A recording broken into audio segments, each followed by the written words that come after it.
Assalamualaikum warahmatullahi wabarakatuh.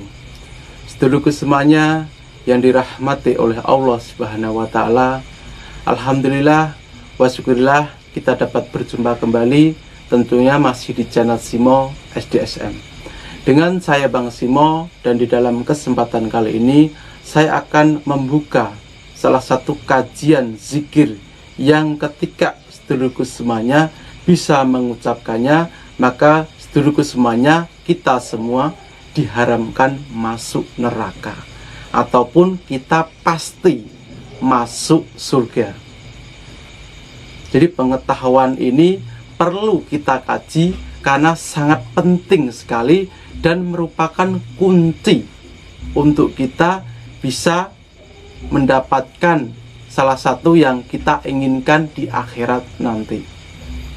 Salah satu cara yang bisa kita lakukan adalah mengkaji ini, meresapi dan memaknainya.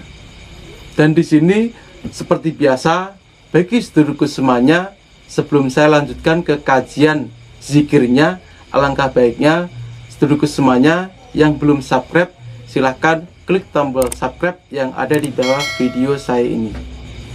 Dan juga jangan lupa nyalakan loncengnya agar nanti ketika saya upload video yang terbaru, sedulurku semuanya tidak ketinggalan.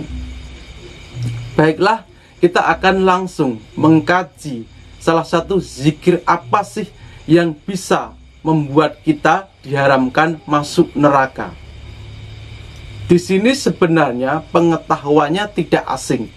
Namun di sini saya akan mengkaji secara 30 juz tersirat ataupun secara batinnya juga akan mengena.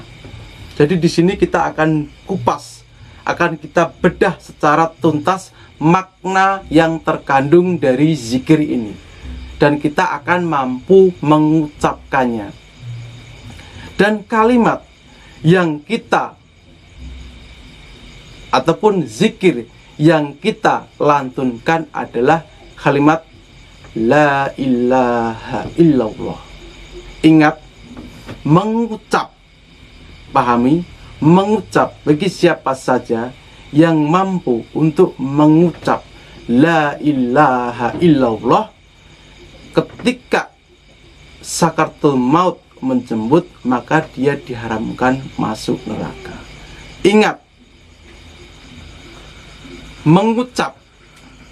Di dalam pengalaman saya kejadian mati suri, di situ ditegaskan ketika sedulurku semuanya, ketika sakaratul maut, misal di situ sedulurku semuanya berniat mengucap La ilaha illallah, dan di situ belum tentu kita itu bisa mengucapkannya. Kenapa seperti itu? Yang mengucapkannya yang paling penting itu sebenarnya adalah amal perbuatan kita. Walaupun saudara ataupun kita meniatkan untuk ketika sakaratul maut kita akan membaca La ilaha illallah terus meninggal seperti itu ya, itu tidak bisa karena sesuai dengan amal kita. Dan di situ ketika ada di samping orang dan di situ mengajari untuk mengucap La ilaha illallah, tapi ketika amal di dunia itu kurang, dia juga tidak akan mampu untuk mengucap kalimat zikir La ilaha illallah, tidak akan mampu. Dan seperti apa sih cara kita Bang Simo untuk bisa mengucap itu? Pertama, kita harus banyak beramal. Lalu yang kedua, kita juga harus sering berzikir kalimat La ilaha illallah dengan difokuskan ke hati kita. Karena di dalam hati kita, di situ banyak sekali rerumputan semak belukar, yaitu anak cucu iblis, dan di situ perlu seringnya untuk kita bersihkan. Jadi hal yang harus kita lakukan untuk kita bisa mengucap kalimat La ilaha illallah ketika sakaratul maut adalah sering-seringlah berzikir la ilaha illallah dan difokuskan ke hati secara batin untuk membersihkan ini semuanya. Dan juga kita sering untuk melakukan ibadah dan beramal.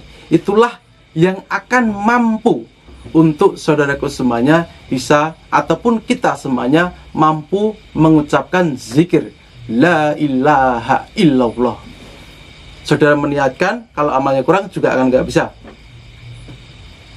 Diajari ketika ada di samping itu sakaratul maut, ketika amalnya kurang juga tidak akan mampu. Di batin, saudara membacanya pakai batin, itu juga tidak terhitung. Kenapa nggak terhitung, Bang Simo? Karena di situ jelas, tegas mengucapkan, bukan di batin. Jadi sudah paham ya, harus bisa mengucapkan kalimat la ilaha illallah. Dan yang bisa mengucapkan itu adalah sesuai dengan amal kita. Kita tidak bisa merancang, meniatkan untuk mengucap la ilaha illallah ketika sakaratul maut datang. Pengetahuan kajian la ilaha illallah di sini saya dapatkan ketika kejadian mati suri. Dan la ilaha illallah dengan di batin di situ berbeda.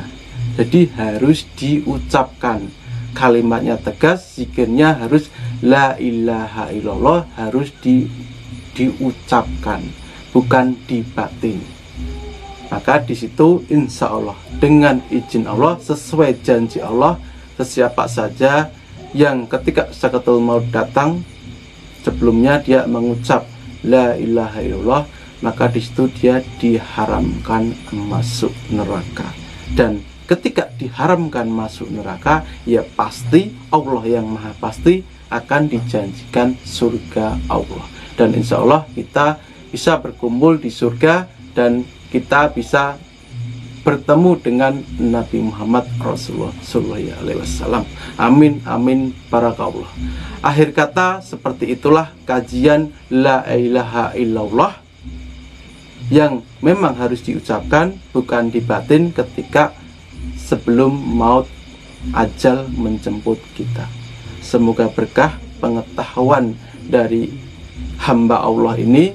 Jikalau ada salah kata dari saya, Bang Simo, saya minta maaf yang sebesar-besarnya. Karena di sini saya juga masih belajar tentang kajian la ilaha illallah. Akhir kata dari saya, Bang Simo, semoga berkah pengetahuan ini, kajian ini. Assalamualaikum warahmatullahi wabarakatuh.